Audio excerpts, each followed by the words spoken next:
Queria falar nessa noite uma série que nós vamos estar ministrando nesses dias sobre a questão da preparação, preparando o caminho do Senhor, preparando, baseado na vida de João. Eu creio, talvez você não pense dessa forma, mas eu creio que nós estamos perto da chegada, da vinda do nosso Senhor Jesus Cristo. Quem crê nisso? E se você crê nisso, eu creio que nós precisamos saber qual deve ser o nosso procedimento. Nós não vamos falar especificamente, né, da escatologia, o que vai acontecer ou deixar de acontecer, mas nós queremos falar bastante sobre qual deve ser o procedimento daqueles que aguardam a vinda do nosso Senhor. A velocidade das coisas tem sido algo assim incrível, né? Eu não sei se você concorda com isso, mas talvez de 2 a 6 dias, não me lembro bem, uns dias atrás, a guerra intensificou na Rússia, ali na Ucrânia, né? Ou seja, foi destruído uma barragem muito grande ali, foi uma devastação. Não sei se você está acompanhando, mas as notícias acontecem de uma forma tão intensa, numa velocidade tão assim rápida, que a gente não consegue acompanhar muito bem, né? O que aconteceu 3 dias atrás? Nova York estava enfumaçada, as pessoas não podiam nem sair na rua, porque houve uma grande queimada no Canadá e essa fumaça veio e tomou grande parte do oeste dos Estados Unidos. Inclusive Filadélfia estava bem difícil caminhar na rua. Eles estavam pedindo para que as pessoas ficassem em casa. Por quê? Porque o ar não era saudável para que as pessoas pudessem respirar. Eu não sei se você percebeu, a lua parece que estava sangrando. E as pessoas não sabiam o que estava acontecendo, e alguns falaram, porque a fumaça está fazendo isso que aconteça e tal.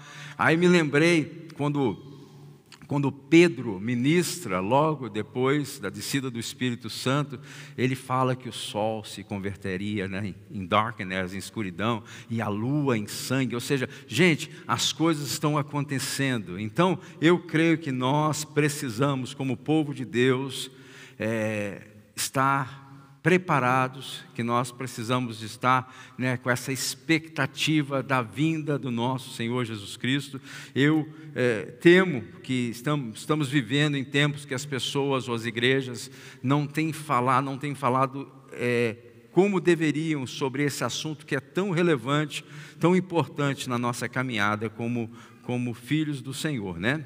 Como filhos do reino de Deus. Então eu queria que nós pudéssemos ler juntos lá em João capítulo 3, a partir do versículo 9, somente um versículo, e diz o seguinte, acharam aí?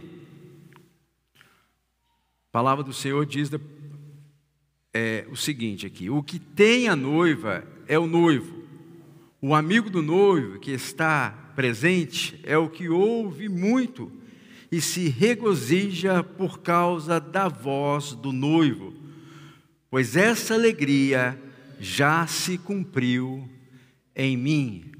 Pois essa alegria já se cumpriu em mim. Queria que você fechasse os olhos e que você curvasse sua cabeça. Nós vamos orar ao Senhor. Pai amado, nós agradecemos pela exposição que o Senhor permite que tenhamos a Tua santa palavra.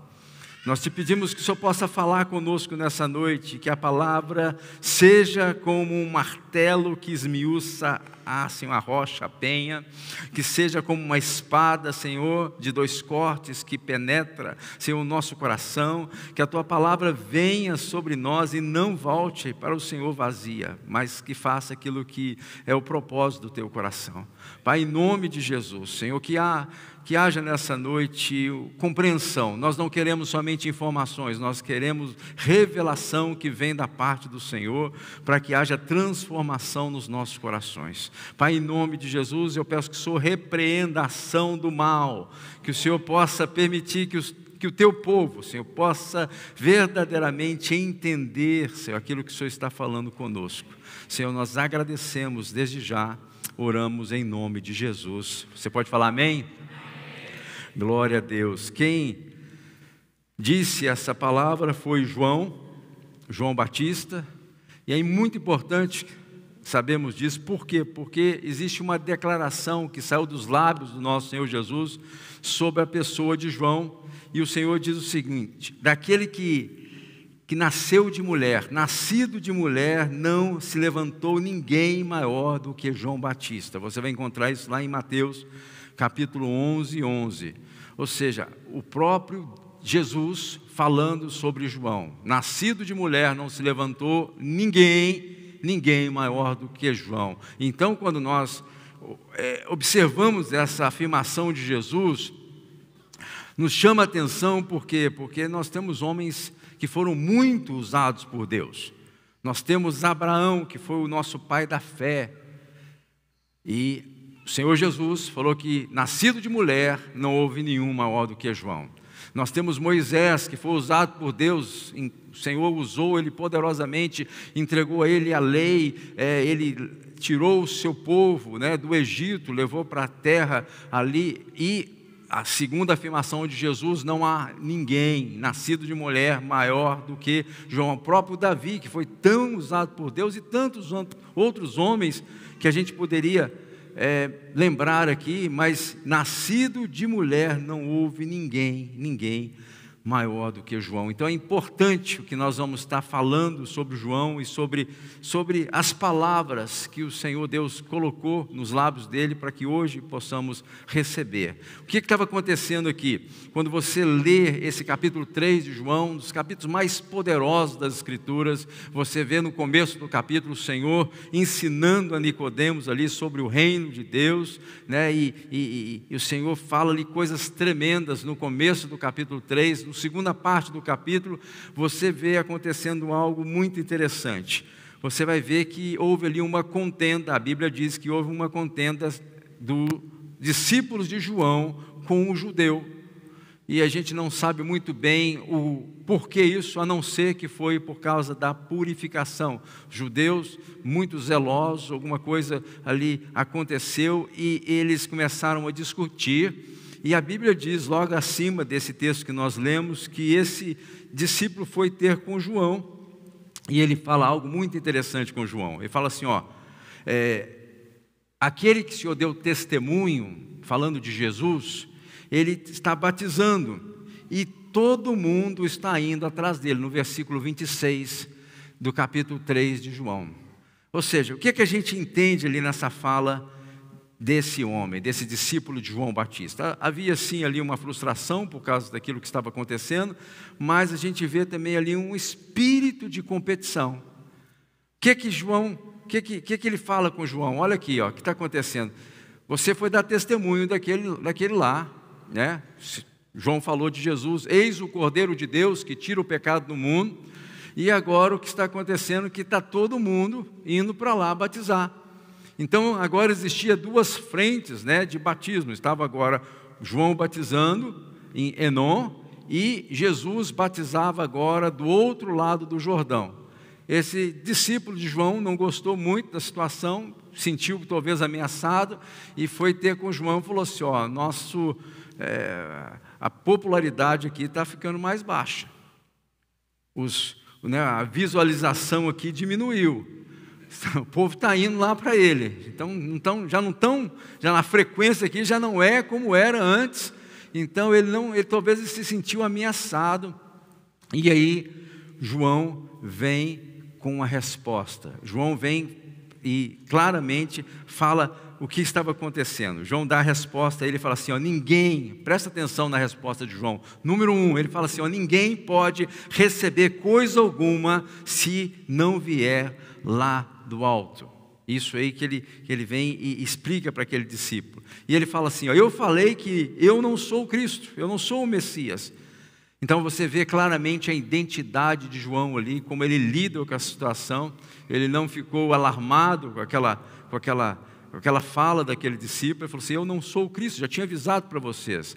Terceiro, ele fala assim: eu fui enviado para ser o precursor, para poder endireitar o caminho do Senhor. Então ele tinha clareza do seu chamado, ele sabia exatamente para que ele estava ali.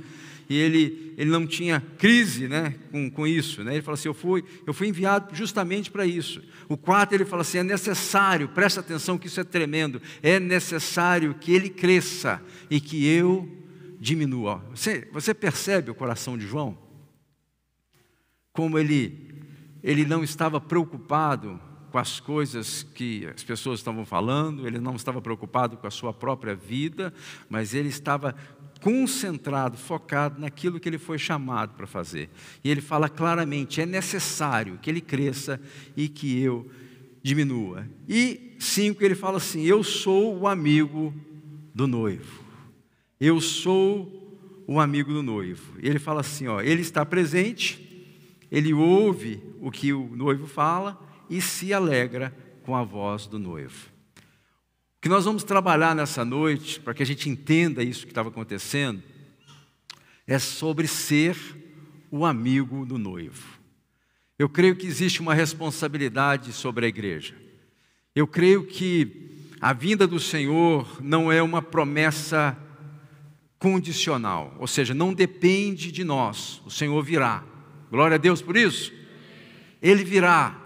Ele veio como o Cordeiro de Deus que tira o pecado do mundo a primeira vez, mas o Senhor Jesus virá como o leão da tribo de Judá, o poderoso, o alfa e o ômega. A palavra de Deus diz que toda boca confessará, todo olho verá e todo joelho se dobrará quando o Senhor ele aparecer nos céus.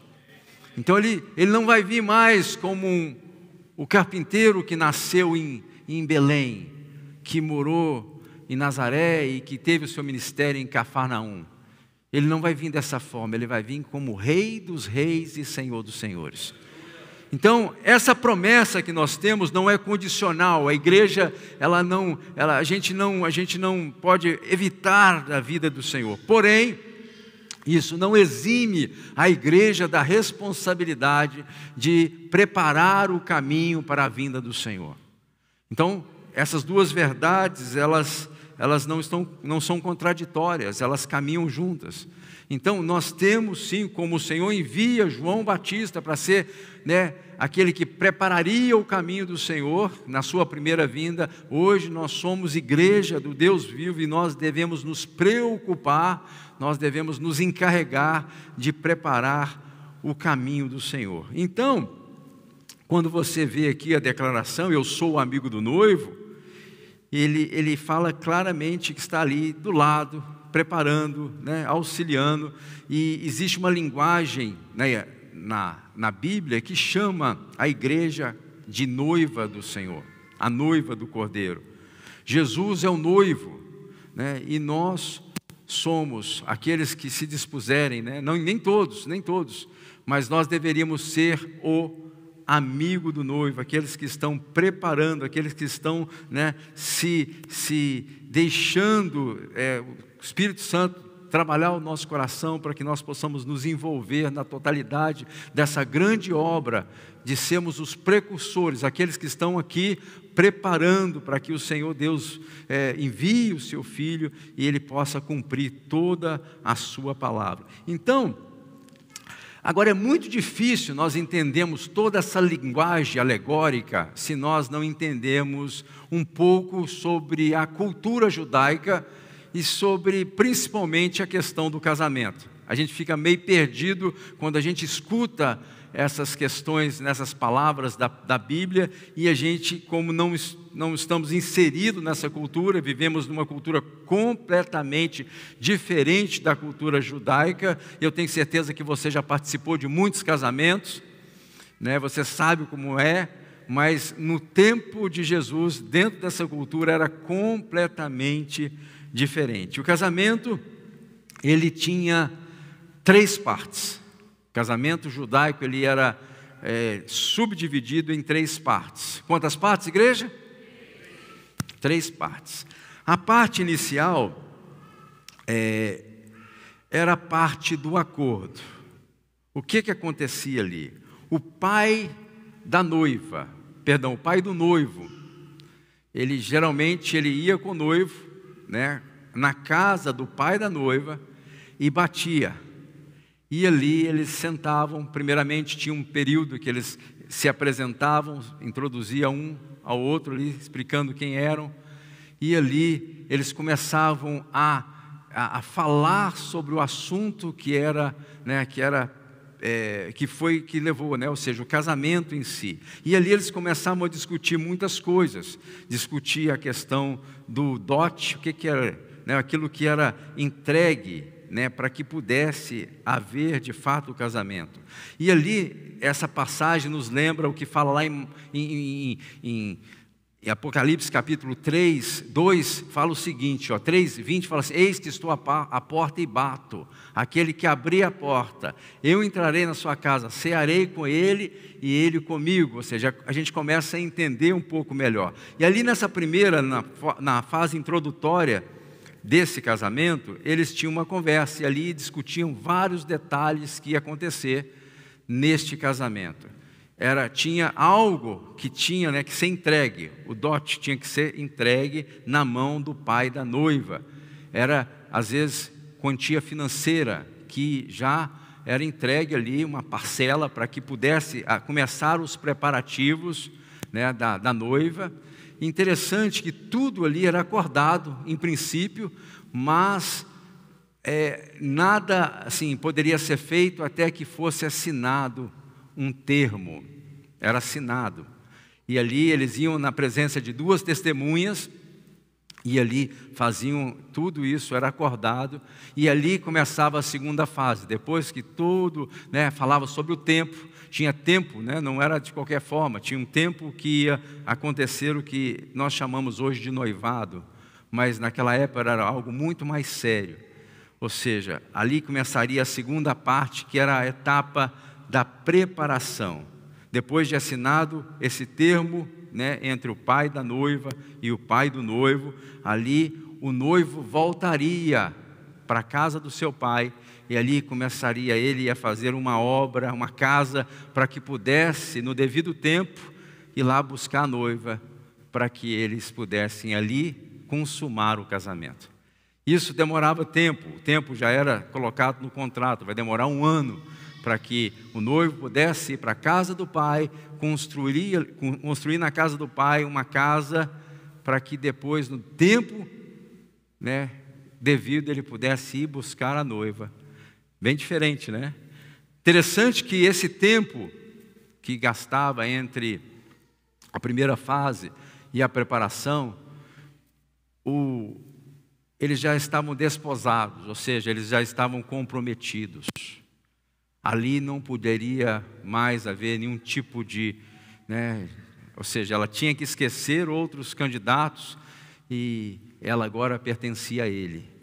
Ali existia agora um vínculo de fidelidade que não poderia ser quebrado.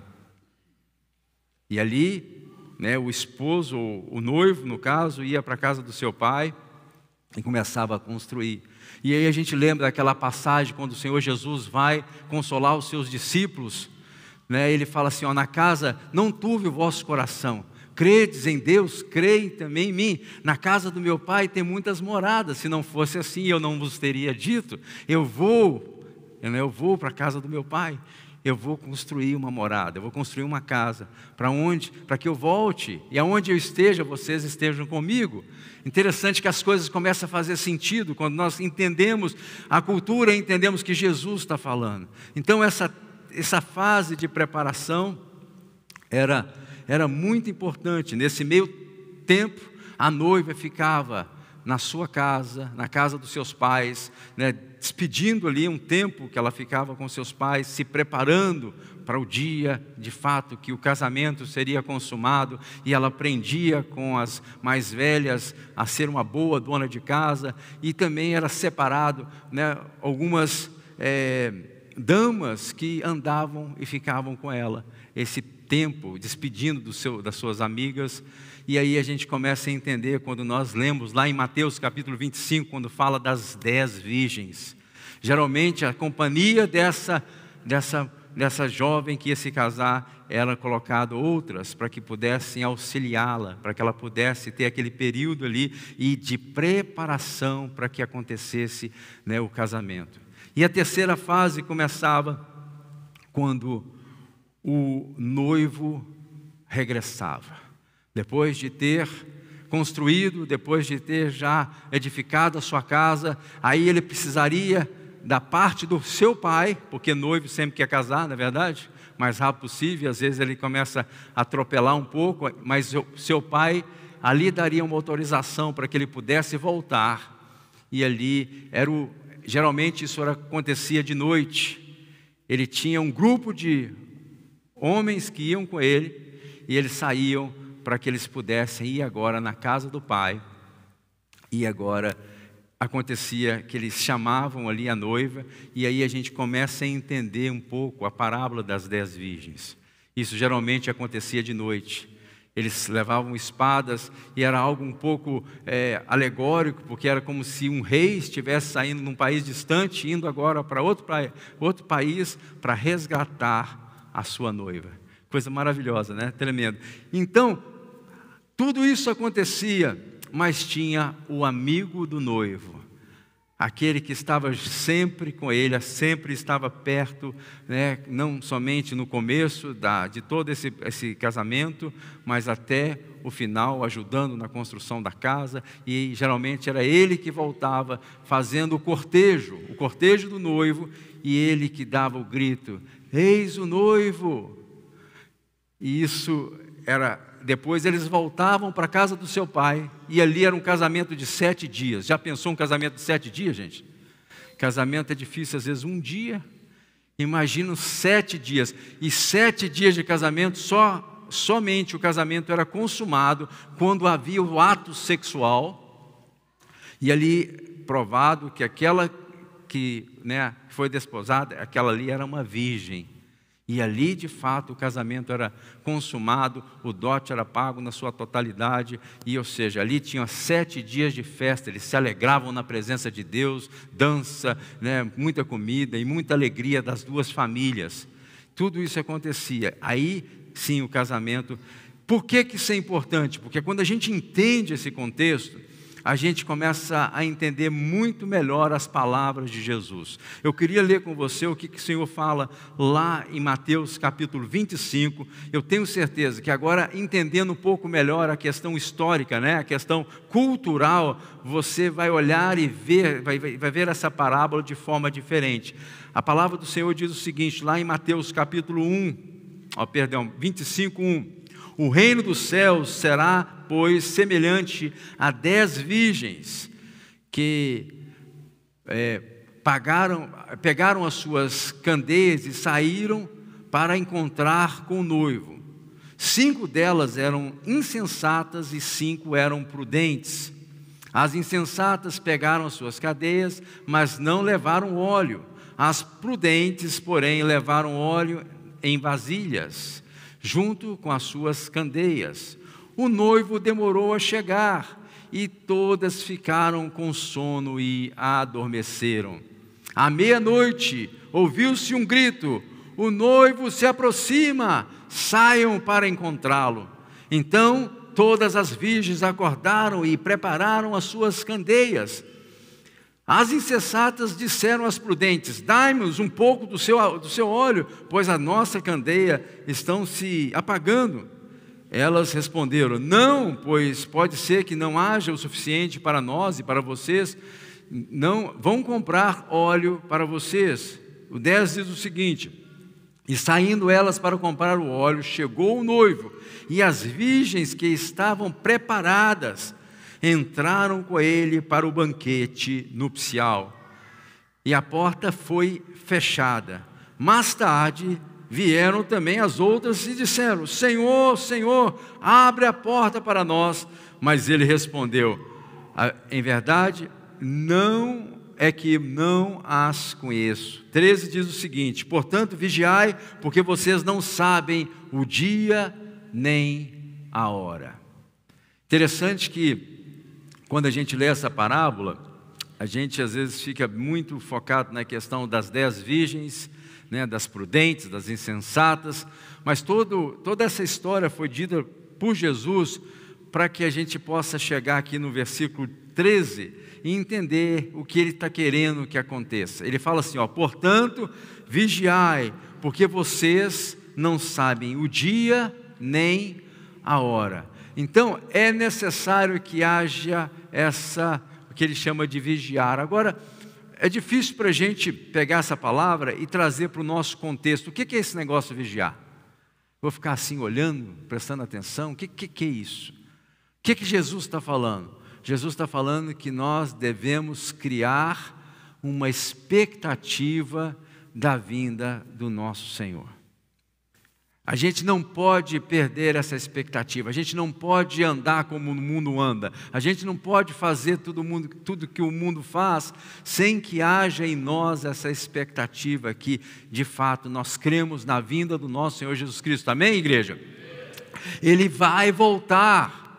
Nós não sabemos o dia, nós não sabemos a hora, nós não sabemos, não podemos colocar datas. Muitos tentaram datar isso e não conseguiram, porém nós precisamos, de entender que o Senhor vai voltar e a gente não pode permitir que as distrações da vida nos roube essa graça, esse favor, esse entendimento de entender que o Senhor voltará e nós como igreja temos uma responsabilidade sobre nós de preparar, de estar alinhando o nosso coração com o coração dele, para que nós possamos ser igreja, que nós possamos ser, como João Batista foi o preparador do caminho, nós possamos fazer isso. Por quê? Porque distração gera, querendo ou não, uma forma de alienação. Se você ficar muito distraído, você vai ficar alienado. O que é isso, pastor? Distração é bom, amém? Todo mundo gosta de uma distraçãozinha? Ou não? Sim ou não? Ó. É verdade ou não? Mas se você ficar muito tempo no seu celular, você vai se tornar um alienado. Um alienado é uma pessoa que não entende, não consegue perceber, não tem discernimento, não tem, de fato, não está entendendo o curso da vida. Está vivendo por viver, está fazendo porque todo mundo faz. E geralmente, quando você se torna um alienado, você entra para o outro, começa com a distração, depois vem a alienação, e depois nos tornamos frios espiritualmente. A frieza espiritual pode nos levar a uma condição horrível. A palavra do Senhor diz que, por aumentar a iniquidade, o amor de quase todos ia esfriar, gente. Esfriamento espiritual muito perigoso. As coisas vão acontecendo e a gente não se dá conta. A gente não está preocupado, a gente não está...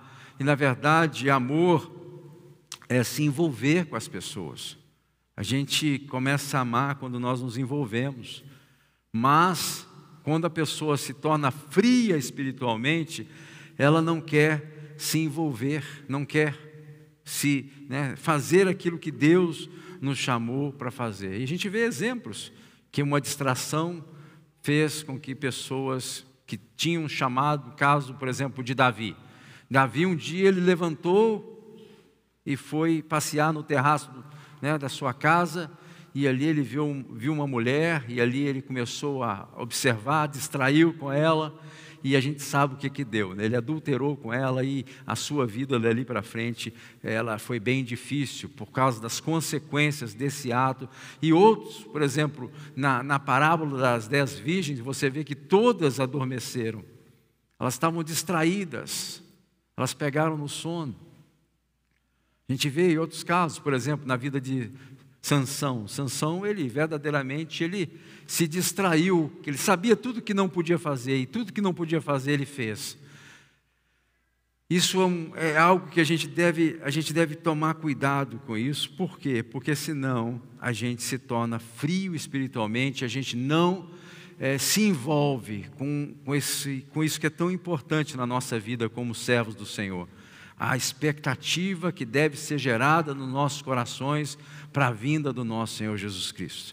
Eu vou te perguntar, você não precisa responder. Qual foi a última vez que você pensou nesse assunto? É impossível você ler as manchetes da nossa nos nossos dias e não ver que as coisas estão mudando numa rapidez muito grande. O certo já não é certo, o errado já não é errado, o branco é branco, não é branco, o preto, ou seja, tudo é relativizado. Os nossos filhos estão sendo bombardeados nas escolas. A liberdade tem sido roubada dos países. A gente já não tem liberdade para falar mais como nós tínhamos há pouco tempo atrás. Como é que não vai notar isso? Existem sim movimentos que a gente não entende muito bem, mas que querem concentrar o poder na mão de poucos poderosos. E tudo isso vai se alinhando como uma luva quando nós lemos a palavra de Deus. A tecnologia, a ciência se multiplica, as coisas vão acontecendo numa velocidade muito grande, então a gente não pode pensar que isso é só coincidências que estão acontecendo, mas nós devemos nos posicionar como povo de Deus, para que nós não sejamos passivos, mas que sejamos ativos na vinda do nosso Senhor Jesus Cristo. Amém? Você pode dar glória a Deus por isso? Um povo que se envolve, um povo que ora, um povo que busca, um povo interessado, um povo que está alinhado com os desejos e os desígnios do coração de Deus. A pior coisa que tem, e nós falamos bastante nessa manhã, é que Deus ele nos chama para uma reconciliação. A Bíblia fala que foi pago um alto preço pela minha vida e pela sua vida. Jesus Cristo na cruz do Calvário pagou o preço que nós não podíamos, mas também, além da reconciliação legal da nossa caminhada com Deus, é necessário que haja uma reconciliação da vontade. Deus tem uma vontade, a palavra do Senhor diz lá em Romanos que ela é boa, Romanos 12:2, que ela é boa, perfeita e agradável, e nós precisamos, porque também nós temos a nossa própria vontade, nós precisamos alinhar a nossa vontade à vontade de Deus. E também precisamos, como falamos nessa manhã, precisamos alinhar o propósito individual de cada um. Nós precisamos descobrir esse propósito e precisamos alinhar. Nós não podemos desenvolver um propósito próprio. Nós precisamos entender que Deus tem um propósito específico para a sua vida, para a minha vida, e a gente precisa entender isso. A pior coisa que pode acontecer é da gente se tornar, talvez pelas distrações, pela alienação e talvez uma possível frieza espiritual, a gente não perceber o tempo que nós estamos vivendo. Que o Senhor Deus nos dê sensibilidade. Amém? Você crê nisso? Amém. Que o Senhor Deus possa nos dar discernimento espiritual. Nós não podemos andar nessa terra sem que haja em nós discernimento da parte do Espírito, para que a gente possa discernir o tempo que nós estamos vivendo. Então, é importante que a gente entenda qual é a postura do amigo do noivo. E eu creio sinceramente que Deus tem levantado pessoas para que possa ter esse alinhamento. Eu fico imaginando um amigo do noivo envolvido com as coisas do noivo. Nós devemos estar envolvidos com aquilo que Jesus se envolve. Com o que Jesus se envolve? Jesus se envolve com pessoas, o Senhor se envolve com salvação de almas, o Senhor se envolve com restauração de família, o Senhor se envolve com restauração de casamento e tantas outras coisas. Nós precisamos nos envolver com aquilo que Deus se envolve. Nós precisamos amar aquilo que Deus ama e nós precisamos aborrecer aquilo que Deus aborrece. Quando a gente começa a ter essa postura, nosso coração ele começa a se alinhar com o coração do Senhor. Felizmente tem muita gente que se aproxima de Deus para que possa ser realizados os seus objetivos na vida. E eu falo que às vezes a gente está tão preocupado com o nosso conforto pessoal que a gente tem dificuldade para poder lidar com os desafios da vida. Muito preocupado com aquilo que vai ser bom para mim, muito preocupado com aquilo que eu posso me dar bem. É claro que ninguém quer se dar mal, mas chega um ponto na vida que a gente tem que ver que existem coisas que estão acima daquilo que é o meu interesse próprio. Ou seja, o reino de Deus, ele vem para que, é uma proposta de vida para que nós possamos andar nessa proposta. O Senhor nos salva para que nós agora sejamos instrumentos de Deus, para que o reino de Deus possa chegar, né, nas famílias, que as pessoas possam entender a mesma graça que um dia esteve sobre a minha vida e está sobre a sua vida. É necessário que outras pessoas também conheçam o Evangelho de Deus. Quem crê nisso? Amém? A gente não pode pensar que a gente às vezes quer consertar as pessoas, a gente não consegue consertar ninguém. Preste atenção nisso. Nós não conseguimos mudar, absolutamente não conseguimos. Nós não temos poder em nós para mudar ninguém. O único que pode mudar uma história é o Senhor Deus, através da pessoa do Espírito Santo. Quando Ele começa a convencer, a palavra de Deus nos ensina que Ele que convence o homem do pecado, da justiça e do juízo.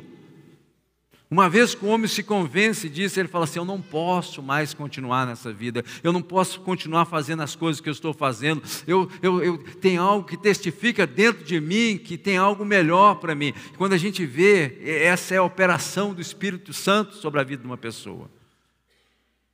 Quando as pessoas se tornam alienadas disso, é um perigo, um perigo. Então nós precisamos ser instrumento do Senhor. Então, precisamos saber qual é a postura do amigo do noivo. Primeira coisa que o texto fala, que o amigo do noivo está presente. O amigo do noivo está presente. Ele ajudava na construção, ele estava interessado, o dia do cortejo ele estava participando. Eu quero ver você no cortejo, glória a Deus. Vai ter um cortejo um dia, gente. A palavra do Senhor nos ensina que o noivo, ele vai vir com os santos do Senhor. Eu quero ser parte desse povo. Então, a gente vê que o amigo do noivo, ele estava envolvido, ele que fazia, trazia o anúncio, né? Está perto o noivo, ele que fazia tudo isso. Então, nós precisamos, né, tomar, por exemplo, a postura do amigo do noivo e sermos esse instrumento de Deus na vida de muitos. A busca constante, eu escrevi isso aqui, a busca constante pelo conforto compromete a nossa tolerância com o sofrimento. A gente quer servir a Deus, mas não quer ter nenhum tipo de aflição. Nenhum tipo. Tudo aquilo que vai trazer algum desconforto, tudo aquilo que vai trazer algum tipo de sofrimento, aflição, a gente deixa de lado. Eu ficava pensando nisso, eu estava, agora à tarde, me peguei fazendo justamente isso. A minha esposa veio e falou assim: preciso que você me ajude com a mudança. Eu falei: eu? Mudança? Tem certeza? E ela falou assim: e você não pode deixar de ajudar. Eu falei assim: mas por quê? Porque é uma viúva. E a Bíblia fala que nós devemos auxiliar as viúvas. Eu falei assim: tá bom, conte comigo. Eu vou ajudar essa viúva. Mas, você já reparou? Tudo que a gente pede às pessoas para fazer, geralmente elas não querem fazer porque elas têm alguma coisa mais importante para fazer, e a gente vai deixando de lado as coisas que o Senhor Deus nos ensina na palavra dele para fazer. Geralmente nós colocamos o nosso próprio interesse acima dos interesses de Deus. Geralmente nós pensamos em nós primeiro, para depois pensar quando sobrar um tempo, uma oportunidade, quem sabe qualquer dia, qualquer hora, aí eu vou fazer o que eu tenho que ser feito. Mas as coisas de Deus é sempre colocadas em segundo, em terceiro, em quarto lugar. E as minhas sempre é a primeira. O amigo do noivo, ele tinha uma tarefa. A tarefa era estar presente. Eu queria te pedir encarecidamente, em nome do Senhor Jesus, se faça presente, igreja. Apresenta as suas mãos para o serviço, para a obra do Senhor. Apresenta o teu coração para que o Senhor possa ministrar coisas que Ele quer ministrar ao teu coração. Apresente a tua família para que a tua família receba graça sobre graça. Os planos do Senhor são planos de paz para a sua vida. Quem crê nisso? Quem crê que o Senhor quer o melhor para a sua casa? Então permita que Deus faça o que Ele tem que fazer na sua casa. Impeça que todo esse tipo de barreira, todo tipo de impedimento não te atrapalhe nesse relacionamento com Deus. Então a primeira coisa que João Batista fala aqui, que ele estava preparado, ele estava se apresentando, ele fala isso aqui. Então a gente precisa se apresentar para fazer a obra de Deus. A gente não pode ficar alienado daquilo que Deus está fazendo na nossa geração. A palavra do Senhor nos ensina lá em 2 de Pedro, capítulo 3, versículo 12, que a gente deve estar esperando e apressando a vinda do Senhor. Esperando e apressando a vinda do Senhor. Ou seja, existe uma responsabilidade que o Senhor colocou sobre nós. E a gente não pode pensar que a gente pode só ficar observando as coisas que estão acontecendo.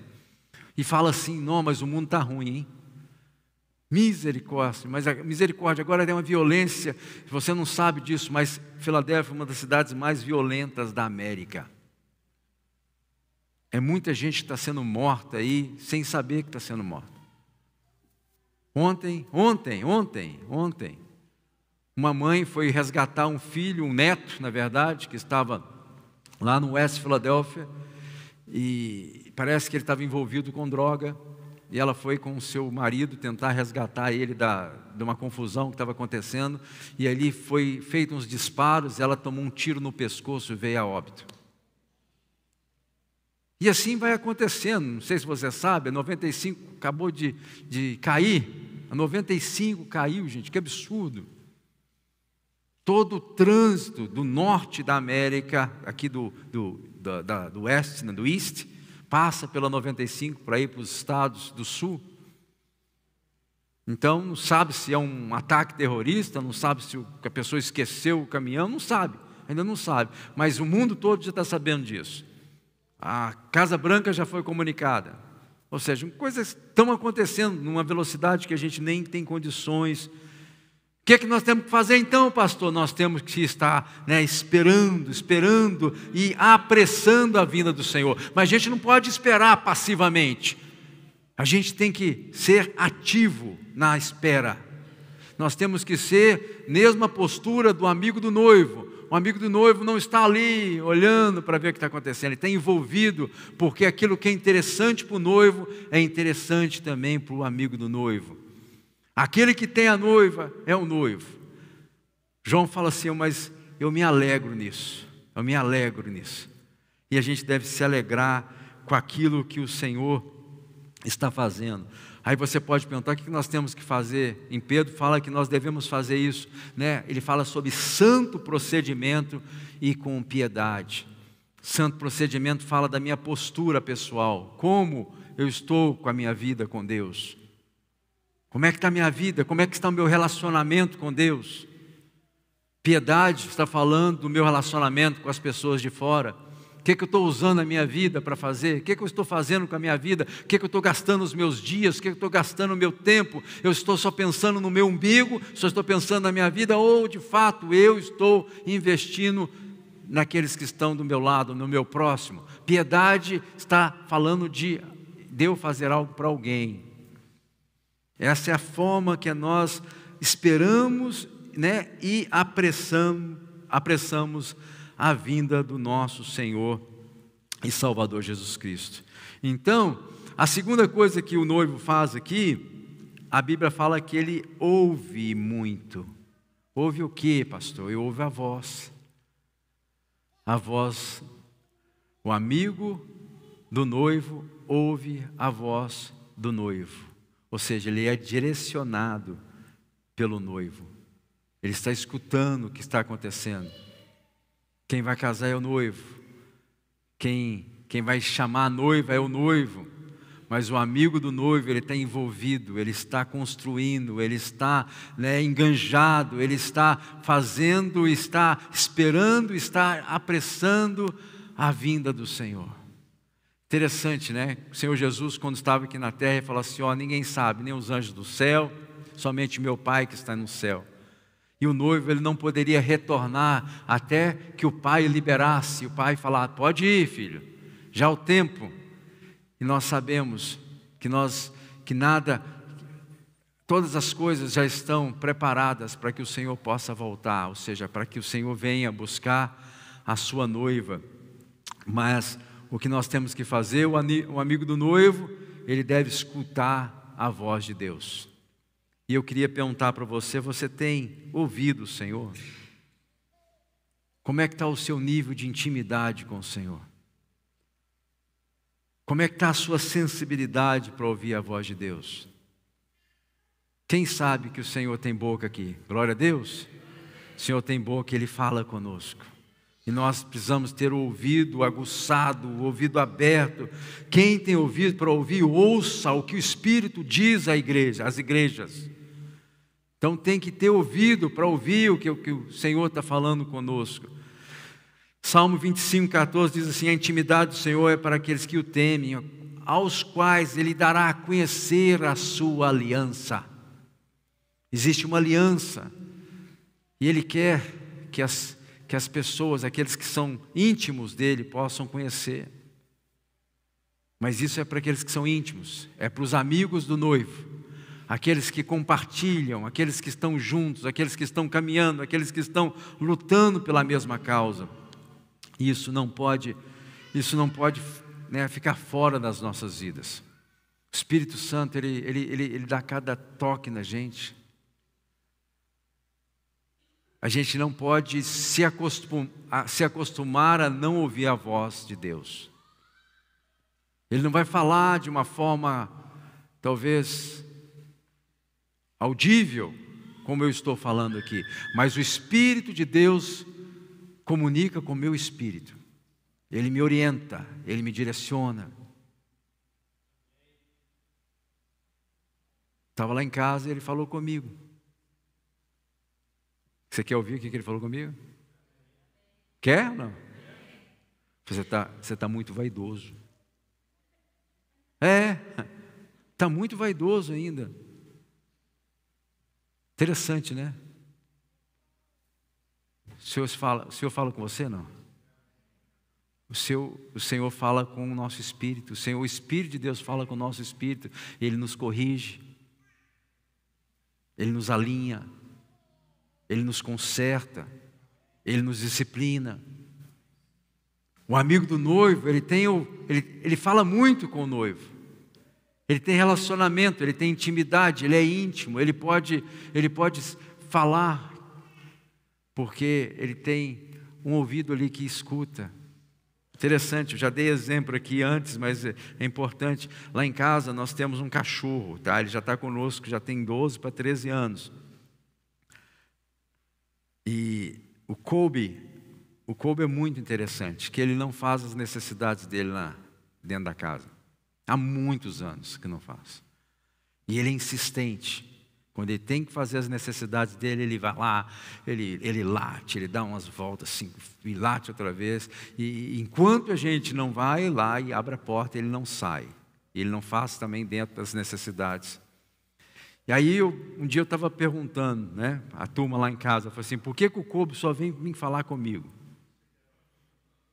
Eu estou lá, às vezes, lendo a Bíblia, eu estou lá com o pezão para cima, tranquilão, lá vem o Kobe outra vez. Mas que cachorro, mano. Onde que eu tirei esse cara? Aí, meu coração, eu pensei, até o cachorro sabe quem vai escutá-lo, quem vai dar a resposta. Muitas vezes o Espírito Santo está falando com você, mas às vezes a gente está com o coração tão endurecido que a gente não consegue dar resposta. A gente não consegue perceber que é a voz do Espírito Santo nos orientando. O amigo do noivo, ele ouvia a voz. Aí, a terceira coisa que João Batista fala aqui sobre o amigo do noivo, ele muito se alegrava, ele regozijava com a voz do noivo. A gente tem que se alegrar com as coisas de Deus. A gente tem que se alegrar de poder servir a Deus.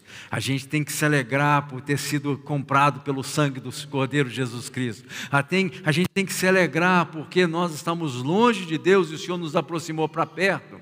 A Bíblia fala que nós éramos inimigos da cruz de Cristo, o Senhor nos fez agora filhos do Deus Altíssimo. Que coisa tremenda, gente. Então a gente não pode ser casual na presença de Deus.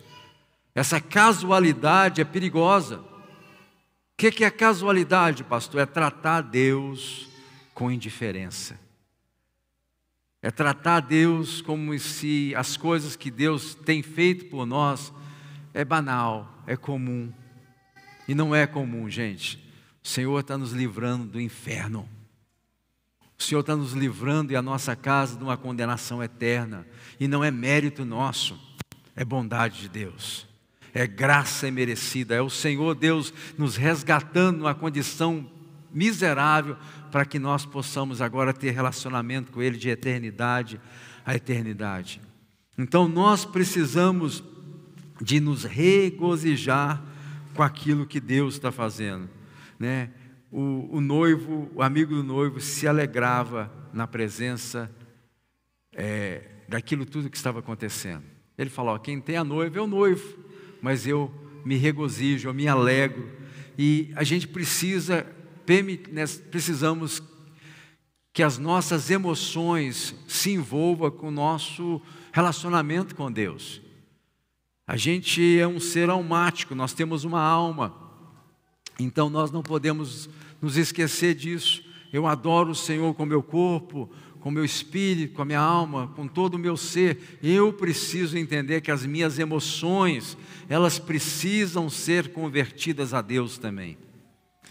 Como é que isso acontece, pastor? Acontece muito fácil, é só você enxergar como é que você lida com uma partida de futebol, uma coisa assim que chama muito a sua atenção, e como você lida com as questões de Deus. Aqueles futebol, os caras quase que morrem, né? Quando se trata das questões do Senhor, aquela passividade. Então a gente precisa ser intenso na presença de Deus, ou seja, eu preciso que as minhas emoções a minha alegria possa ser externalizada. Preciso disso, isso é parte da minha adoração a Deus. E a gente não pode tratar as coisas de Deus de qualquer forma. Então, o amigo do noivo, ele se alegrava com aquilo que estava acontecendo. Você se alegra com aquilo que Deus está fazendo na igreja? Você se alegra com aquilo que Deus está fazendo na cidade? Você se alegra com as pessoas que conhecem e começam a caminhar com Jesus? Tudo isso deve sim trazer alegria, porque é o Senhor fazendo. E como nós somos amigos do noivo, nós devemos nos alegrar com aquilo que alegra o coração do Senhor. Essa é a postura que nós devemos ter, isso é que nós devemos, né? Esse é o tipo de padrão que nós devemos desenvolver na nossa vida. Porque o contrário disso é a frieza, o contrário disso é a indiferença. E a gente sabe que nós estamos vivendo, porque a iniquidade tem se multiplicado. E por causa que a iniquidade se multiplica, o amor se esfria de quase todos. A gente não pode permitir que o nosso coração se esfrie na presença de Deus. Glória a Deus. Vou repetir, nós não podemos permitir que o nosso coração se esfrie na presença de Deus. Esse esfriamento é falta de amor, porque a iniquidade em todo lugar, você fala iniquidade aqui, iniquidade lá, então eu vou ficar na minha, vou viver minha vida, eu vou me preocupar com aquilo que de fato eu vou me preocupar e vou levar minha vida aqui de forma pacata e deixa, né, as coisas acontecerem para lá. Assim a gente começa a se alienar daquilo que chama a atenção de Deus, aquilo que agrada o coração do Senhor, a gente começa a se alienar disso e não pode. Nós somos filhos do Deus Altíssimo, nós somos servos do Deus Altíssimo, nós somos amigo do noivo. Glória a Deus por isso. E eu queria concluir, eu queria contar uma historinha que é real, tá? Não é fictícia, não, aconteceu. Há um ano atrás eu casei minha filha. Casamento é duro, viu, irmãos? Vocês que têm filha aí, pode preparar o bolso. Gasta, mas gasta mesmo. Então tem mais ou menos um ano, foi nesse mês de junho que ela casou, o ano passado. E foi um tempo interessante, né? A gente vai aprendendo muitas coisas. E chegou o dia, finalmente, depois de muito esforço, o dia do casamento. E o dia do casamento é interessante, né?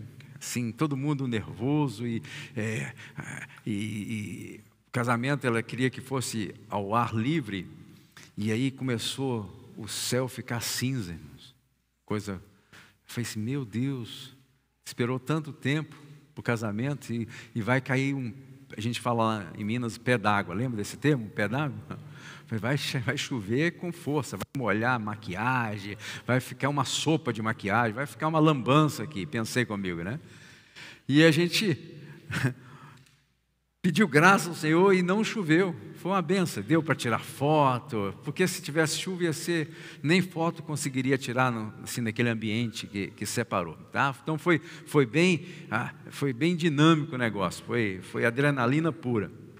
E aí, na hora da cerimônia, ali tinha as damas, né? As damas que são tem um nome lá, as acompanhantes da noiva, e do lado do noivo tinham os amigos do noivo. E o Daniel, ele tem uma família muito grande, eles são vários irmãos, e o irmão mais velho do que ele se chama David. David, ele deve ter talvez 50, sei lá quanto, 50 inches, eu não sei quanto seria isso em centímetros, mas ele é desse tamanhozinho. Ele tem, acho que 29 anos. Um jovem que toda a vida, ele nunca teve uma vida normal. Ele nasceu com uma enfermidade que os seus ossos são muito frágeis. E o meu genro conta a história dele, fala que ele já quebrou vários ossos do seu corpo, e às vezes o osso do corpo dele quebrava somente com um abraço. Eles iam brincar e quando abraçava ele, quebrava uma parte do corpo. Ele teve várias fraturas no seu corpo. O seu corpo é todo completamente quebrado. E o David, ele foi um dos amigos do noivo, né? Na cerimônia da minha filha. Interessante que ele não consegue andar. Ele anda com a cadeira de roda. E aí, na hora lá, eles arrumaram aquela cadeira de roda a motor, né? Que eles têm agora. E ele entra no cortejo. E aí um segurava na mão de uma das damas. E na hora dele ficou um pouco sem jeito de fazer isso, né? Como é que ia fazer? Ele na cadeira de roda lá, com aquele negócio. Aí o que eles fizeram? A dama de honra sentou na cadeira de roda e foi os dois na hora da... Por que eu estou contando essa história? Porque às vezes a gente pensa pela situação do nosso passado, pelos erros que nós cometemos no passado, pela vida quebrada que nós levamos, que a gente não pode mudar isso. Não importa o que aconteceu no seu passado. Chega um ponto da sua vida que Deus te chama para você ser parte, para que você seja parte dessa cerimônia que Ele vai realizar um dia. Nós chamamos isso da bodas do Cordeiro.